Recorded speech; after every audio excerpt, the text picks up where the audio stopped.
Naomba ikiwezekana mtusogeshee bei ya mafuta, kwa sababu sisi upande wa kusafiri saa hii kuna watu lakini magari hakuna, na tunaomba Mr. President kwa hiari utushukishie mafuta chini. Tumetatizika sana na hii hali ya mafuta, ambapo ikizingatiwa kwamba bei imepanda na kazi hakuna.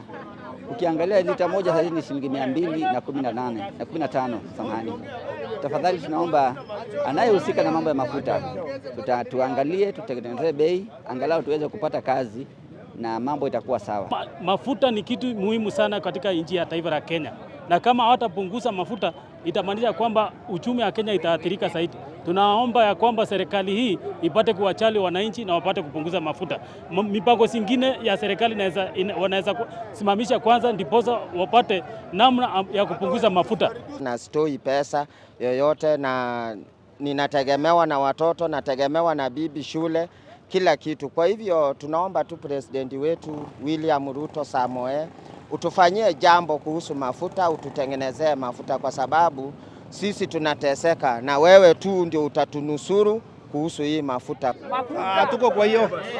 Sikiza, ile kitu tunatetea mafuta na barabara yetu ya Kisumu Eldoret ni mbali.